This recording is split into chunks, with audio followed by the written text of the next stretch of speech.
우리 LA 캘리포니아 지역이 이제 봄이 조금 늦게 찾아오는 것 같아요. 아침 저녁으로 참 많이 선선합니다. 그래서 참 기분이 좋은 것은 이렇게 드라이빙을 하다 보면은요, 특히 하회에 이렇게 지나가다 보면은 산과 들에 그렇게 야생화가 많이 폈어요. 이게 너무 참 가슴이 이제 즐겁고 정말 하나님의 그 영광을 드러내는 야생화들이 너무 정겹게 다가옵니다.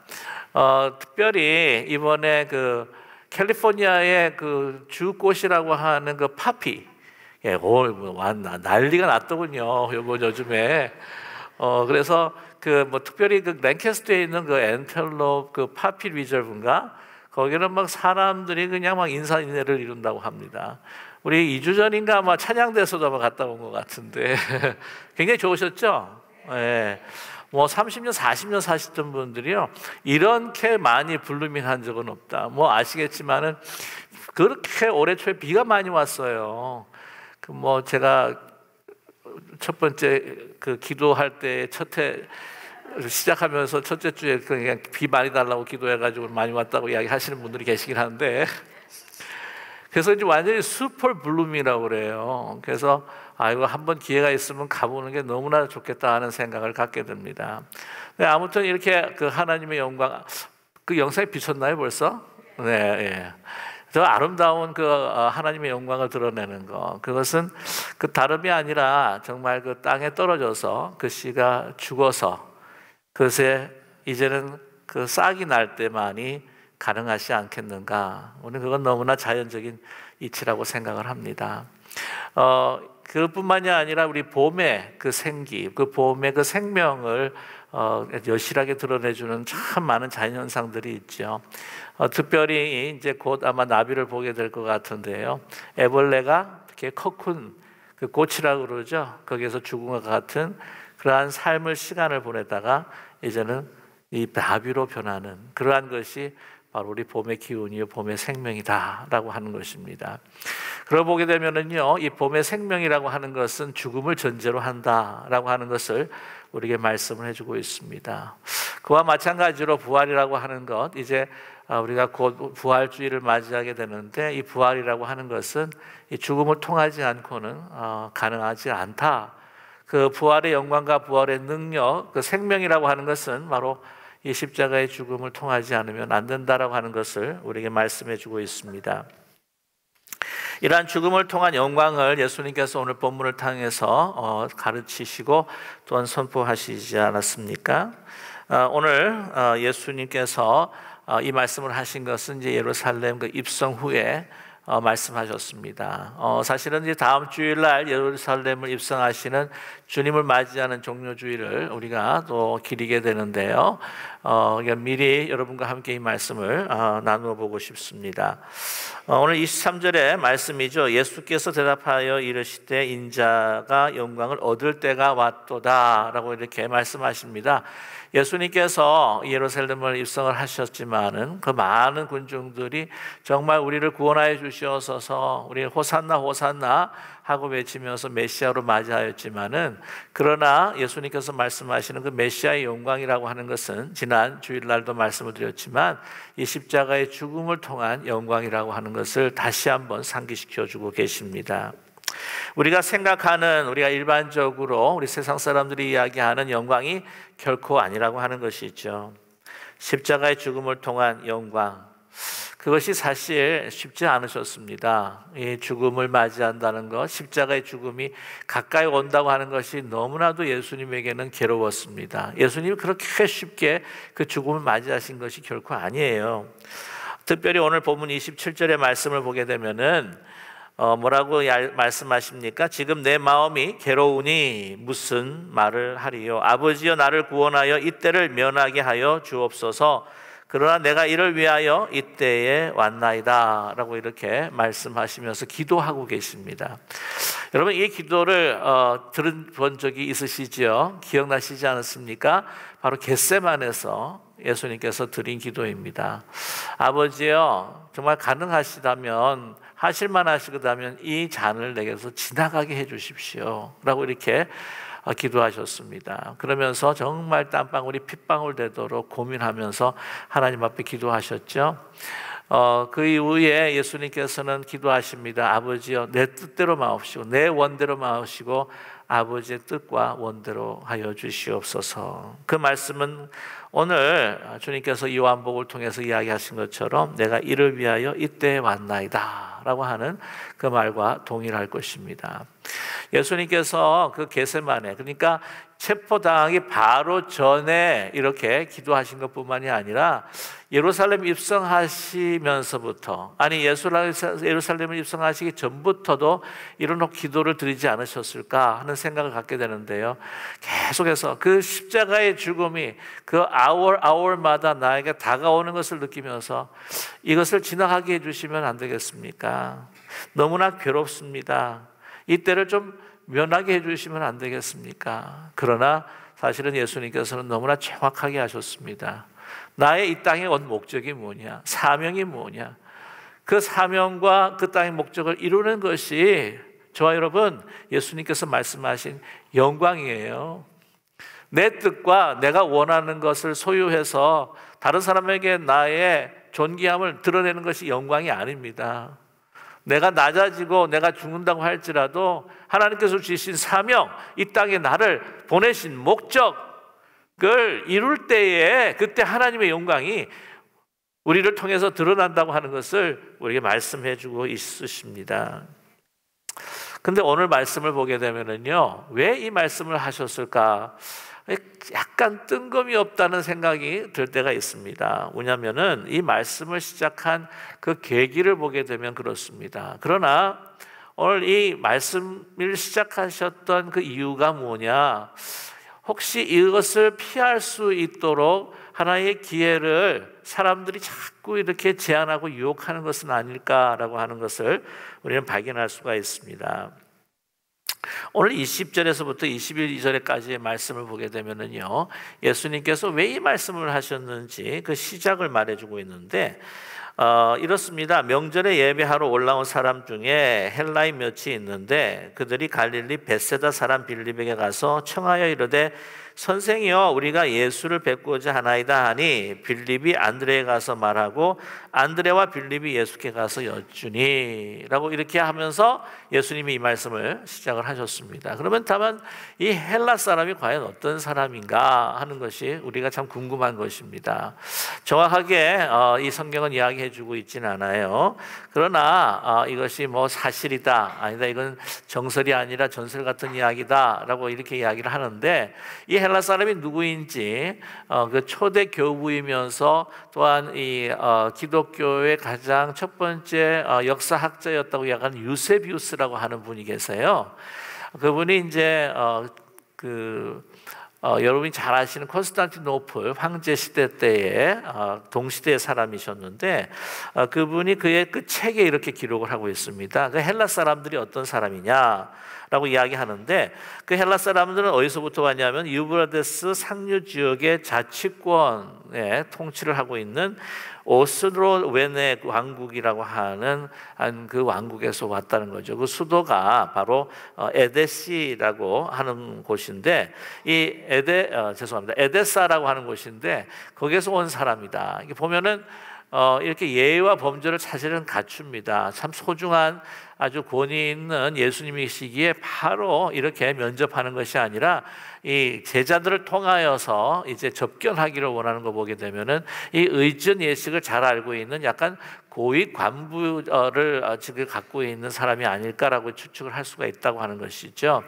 또 빌립을 또 이렇게 먼저 접근했던 것은 빌립이 이제 벳세다 사람인데, 벳세다는 갈릴리 지역에서 가장 헬라화된 지역입니다. 그래서 거기에 있는 사람들이 헬라 말을 참 많이 써요.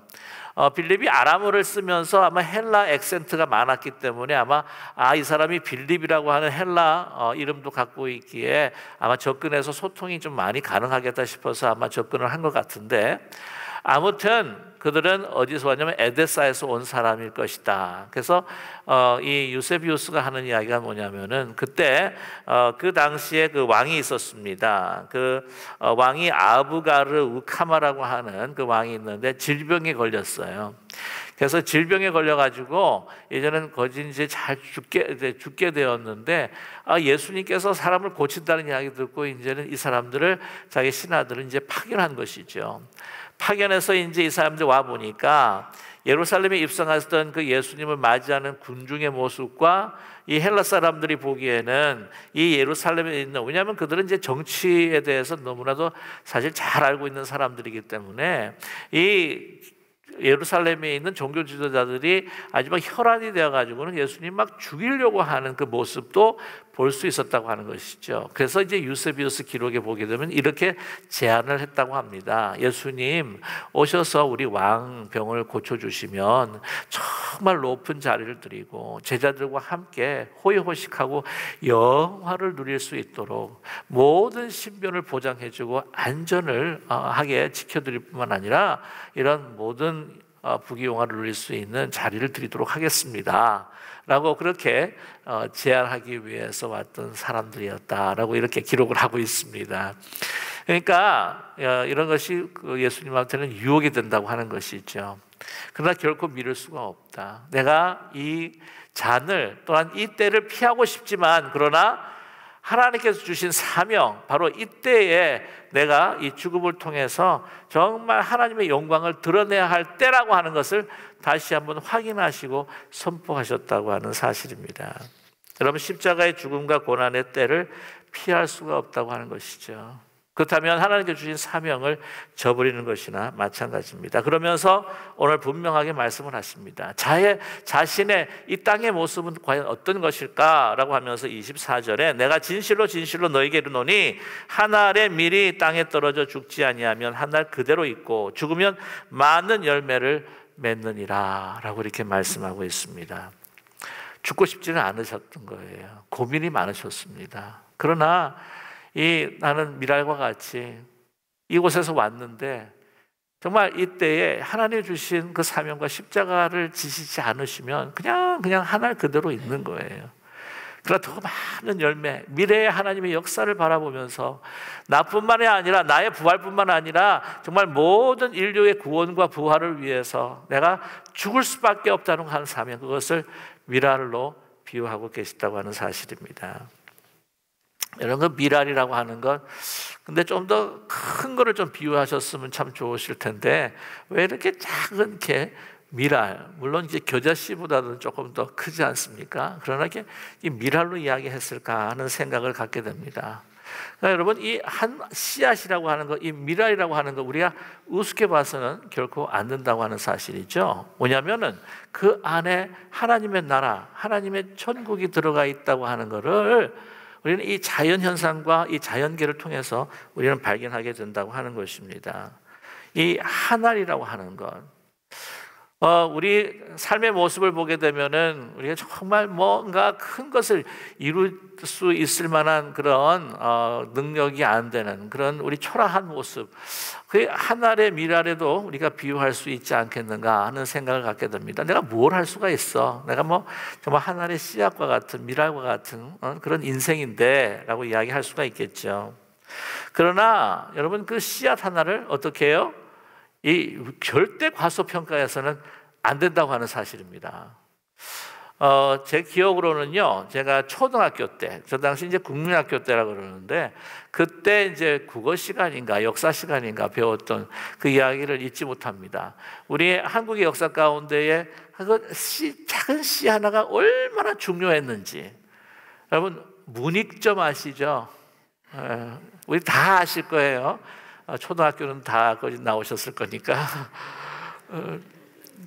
우리 목화가 없었을 때, 이만 춥고 떨릴 때에 그 면으로 옷을 입으면 얼마나 따뜻하겠습니까? 이 원나라에서부터 이제 목화 씨를 갖다가 가지고 와야 되는데 이 절대 반출이 안 된다는 거였죠. 그래서 어떻게 했죠? 예, 기억 잘 하시네요. 그래도 참 오래된 이야기인데 이 부통에다가 몇 개의 씨앗을 갖고 오냐면 3개의 씨앗을, 작은 씨앗을 가지고 들어옵니다. 들어와가지고 몰래 반입을 해가지고는 이제 그것을 이제 심어서 키우려고 하는데, 하나 씨앗을 뿌렸는데 이게 싹이 트질 않는 거예요, 아예. 왜 싹이 트지 않는지 모르겠습니다. 나는 그냥 그대로 하나 있을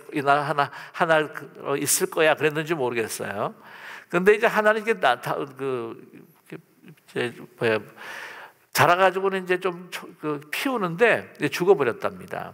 근데 마지막 한 씨앗이 자라가지고는 이제 목화를 갖다 열매를 맺고 그 씨앗 하나가요 계속해서 번식을 시작하더랍니다.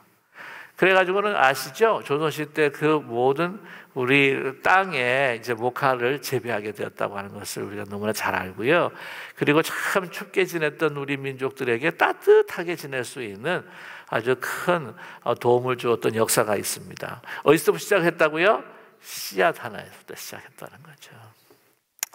저는 이뿐만이 아니라 하나님께서 이 씨앗 안에 천국을 비유하고 이 씨앗 안에 참된 생명, 인류의 구원을 비유할 만큼 놀라운 하나님의 세계를 담아두셨다고 하는 것이죠.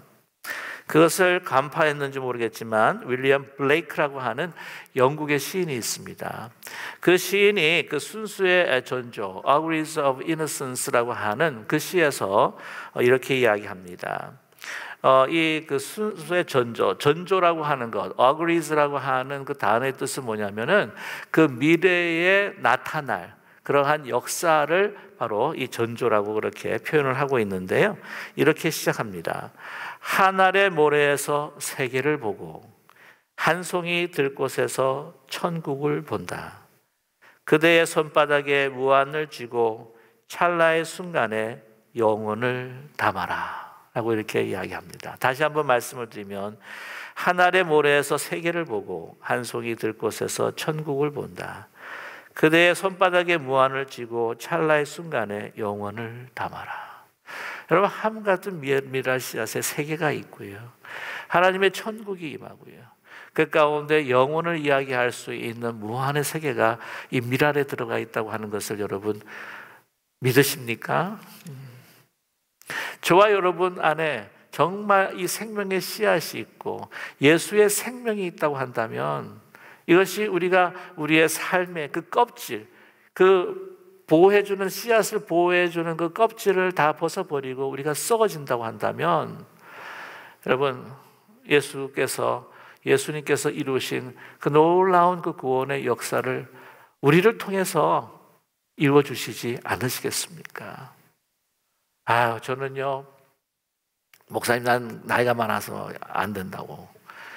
근데 여러분 그 씨앗이라고 하는 것도요 요즘에 최근에 오래된 씨앗인데 최근에 그 씨를 뿌린 것이 있어요. 이스라엘에 2000년 전에 이 씨앗이 있는데 2005년에 그걸 뿌렸다고 해요. 그러니까 이게 싹이 나가지고는 열매를 맺었다고 하는 거 아니겠습니까? 그러니까 이게 얼마나 오래된지 상관이 없는 거예요.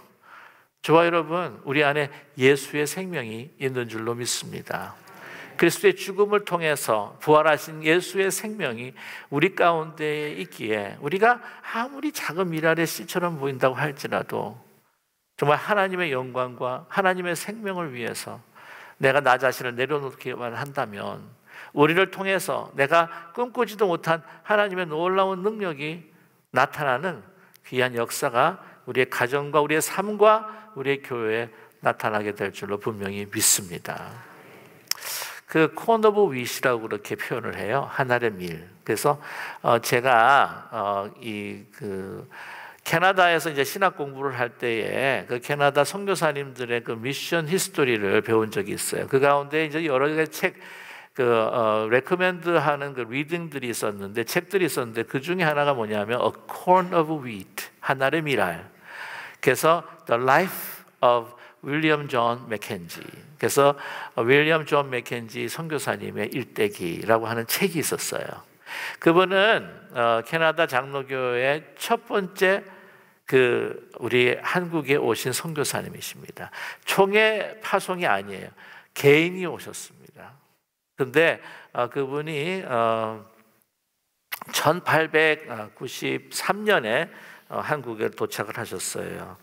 이미 그 전에 한국에 대한 선교에 대한 꿈을 꾸고 계셨죠. 그분은 이제 본래 그 캐나다에 이민 온 그 스코틀랜드의 아주 신앙이 깊은 가정에서 6남매 가운데 삼남 차녀로 차남으로 태어났습니다.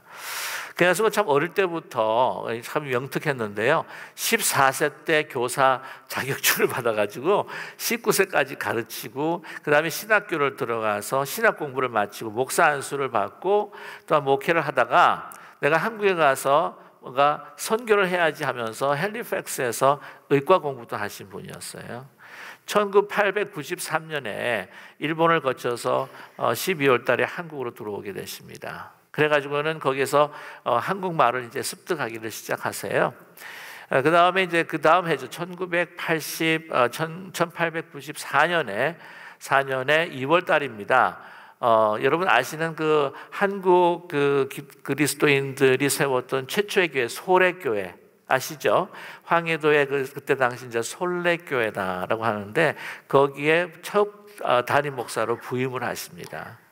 그래가지고 그 가족들 그 자기 피안세도 놔두고 와가지고는 이제 거기서 사역을 하게 되는데 그 맥켄지 목사님은요. 정말 한국 사람처럼 옷을 입고 그분들이 사진 찍은 거 보게 되면은 한국 옷을 입었는데 얼마나 키가 큰지 아주 재미있는 풍경들이 참 있습니다. 네, 한국 음식을 먹고 한국 사람들과 같이 자면서 그렇게 살면서 그냥 복음을 열심히 그렇게 전했던 분이었습니다.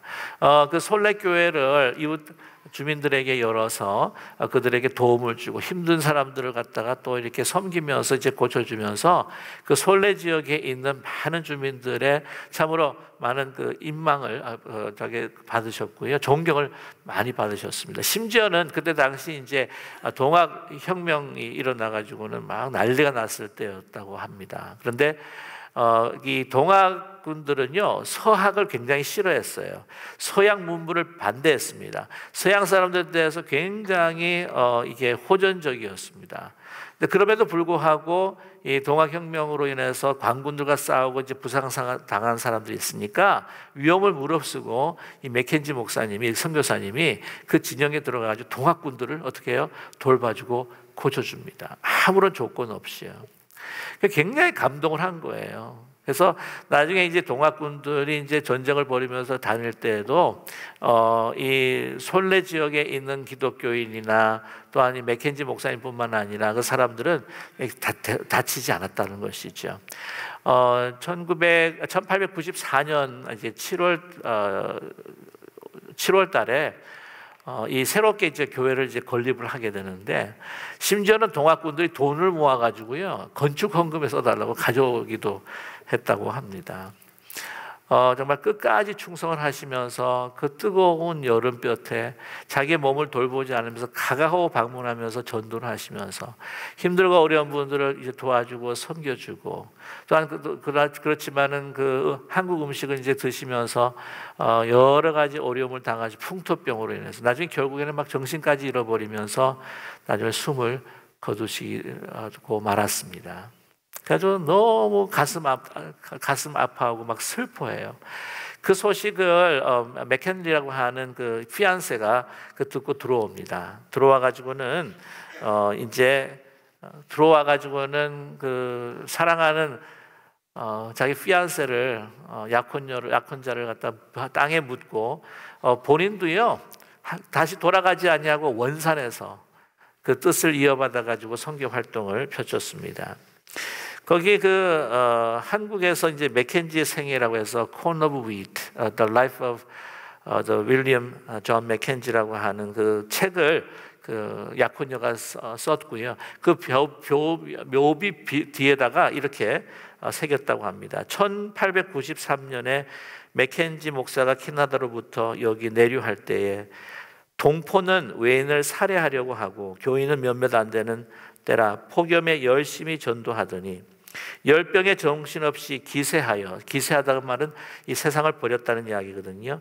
그래서 일동이 애석해하며 다 주를 믿는지라 주의 말씀에 밀알 하나가 땅에 떨어져 죽으면 열매가 많다함이 옳도다. 솔래교회는 조선의 처음 열매요 맥켄지 목사의 몸은 여기서 자도다라고 이렇게 벽 위에 새겼다고 합니다. 30이 채 안 돼서 순교를 하셨어요. 근데 이제 그 설렛교회에 있는 그분들이 너무 마음이 안타까워가지고는 이제 그 총회에다가 이야기를 합니다. 왜냐하면 그 맥켄지 목사님이 총회 허락을 받고 파송해 달라고 했을 때 다른 곳에 보내야 될 것도 많고 지금 뭐 자금도 안 되고 그래서 안 된다고 이렇게 거절을 했거든요. 그래서 이렇게 보냅니다. 그 소식을 다 이제는 듣고 이 캐나다 그 장로교회 그 총회에서 그 다음부터 파송을 해요. 파송을 하는데 해방까지 몇 명을 파송하면 100명의 캐나다 선교사를 파송합니다. 여러분, 예수님께서 말씀하신 적이 있죠? 이 땅에 떨어져서 30배, 60배, 100배의 열매를 맺는다고 그렇게 말씀을 하지 않으셨어요? 근데 그분들이요, 얼마나 이 복음뿐만이 아니라 그 일본의 강점기에 있었을 때에 특별히 3.1 운동이 일어났을 때 많은 사람들이 다치고 죽었을 때에도 그분들이 가만히 있지 않았어요. 그 캐나다뿐만이 아니라 미국, 북미, 서양 세계에다가 이 일본의 그때의 그 잔악성과 또한 그 한국 분들의 그 우월성과 또한 그 예수를 믿는 그 믿는 자들에 대한 그 아름다운 소식들을 다 보고했다고 하는 사실이죠. 그래서 한 사람의 콘 오브 비트 미랄의 그 생애가 우리 한국 땅 특별히 그 이북 지역에 정말 하나님의 복음이 또한 그 민족의 의식과 역사가 고치되는 놀라운 역사가 있었다고 하는 것을 우리 기록에 남아서 기록에 우리 책에 남아 있습니다.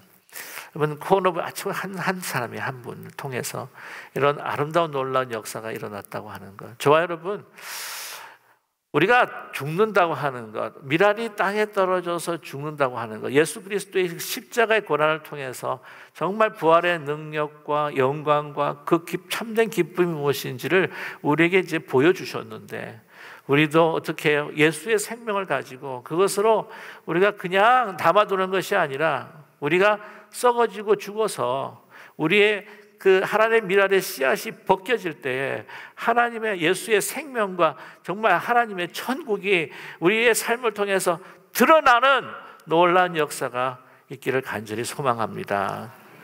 저와 여러분, 우리의 작은 현실 속에서 그것을 벗어나지 못한다면 우리를 보호하고 있는 껍데기가요, 나중에 결국에는 어떻게 해요? 우리를 죽일 수밖에 없습니다. 저와 여러분이 나의 것을 찾는다고 한다면 우리는 하나님의 것을 잃어버릴 수밖에 없어요. 우리가 가지고 있는 그 혈기, 나의 욕심, 나의 꿈 이런 것들이 주님 안에서 내려놓지 않게 된다면 우리는 진정 하나님을 잃어버릴 것입니다. 우리가 그것을 놓지 못한다면 우리 자신이 죽는다고 하는 의미는 뭐냐면 우리에게 매여 있고 우리에게 속해 있어서 우리로 인해서 자유롭지 못한 우리의 인생이 죽음을 통해서 자유로워질 때에 바로 하나님께서 우리를 통해서 역사하게 되실 줄로 저는 분명히 믿습니다. 우리 자신을 너무 사랑하다 보면 우리는 우리의 자신에게 얽매고 우리는 자유인이 되지 못하고 우리의 삶의 노예가 될 수밖에 없는, 그래서 정말 우리 아이들 보게 되면은 그 태아에 있는 아이들이 그 어머니 그 아주 편하다고 해가지고 나 여기 있을래? 그런 모습이 바로 우리의 모습이 아닐까. 그것을 두렵지만 나오게 되면 놀라운 하나님의 세계가 우리에게 펼쳐지게 된다고 하는 사실을 여러분 잊지 않는 우리 모두가 되기를 간절히 소망합니다. 여러분 뭐 지금 당장 나가서 선교 활동을 펼치고 다른 나라에 가서 정말 선교하라고 하는 말씀이 아니라 우리 사순절을 지나면서요, 우리가 어떤 모습으로 우리를 내려놓을 수 있는가. 우리의 가정에서 우리 교회에서 내가 높아지려고 하는 것이 아니라, 나를 드러내는 것이 아니라 나를 낮추고 나를 죽여서 어떻게 하면 하나님의 영광을 더 드러낼 수 있을까 하는 생각을 우리가 함께 나누면서 우리 자신을 바라보기를 간절히 원합니다. 저와 여러분 그냥 한 씨앗으로 남아있기를 원하십니까? 그냥 애벌레로 한국말에 그런 말이 있던지도 몰라요. 뭐 송충이는 뭐를 먹고 살아야 된다고요? 예. 솔잎을 먹고 살아야 된다.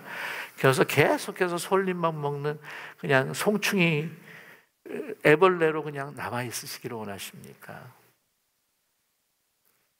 그렇지 않고 이제는 하나님께서 주신 그 길을 가면서 내가 아름다운 하나님의 영광을 누리는 팥빛꽃처럼, 아름다운 나비처럼, 수많은 열매를 맺는 썩어진 미랄처럼 내가 이 사순절, 아니 나의 삶을 어떻게 살 수 있을까? 다시 한번 우리가 생각하면서요, 우리 안에 있는 예수의 생명 드러내기 위해 주님 가신 그 길을 함께 걷는 저와 여러분 되시기를 주님의 이름으로 간절히 축원합니다. 기도하겠습니다. 사랑의 하나님 아버지, 우리는 그냥 편안하게 한 미랄로 남아있을 존재들이 아닙니다. 우리는 그냥 애벌레로 남아있을 존재들이 아닙니다. 나비가 되기 위하여 더 많은 풍성한 열매를 맺고, 또한 그 열매를 또 통해서 또 씨앗을 뿌리고 더 많은 것으로 주님 앞에 영광을 돌릴 예수의 생명을 우리가 지닌 미랄과 같은 존재라고 하는 것을 잊지 않는 저희들 될 수 있도록 축복하여 주시옵소서. 하나님의 그 영광이 십자가의 죽음을 통한 부활의 영광임을 우리가 믿고 현실에 급급하며 그 미랄 안에서 안주하는 저희들 되지 않게 하시고, 우리를 죽여 주님과 함께 십자가의 못을 받고 하나님의 능력과 예수님의 생명이 우리의 삶을 통해, 가정을 통해, 우리의 교회와 우리의 자녀손을 통해 드러날 수 있도록 비전 있는 하나님의 꿈을 꾸는 우리 모두가 될 수 있도록 축복하여 주시옵소서. 예수님의 이름으로 기도드립니다. 아멘.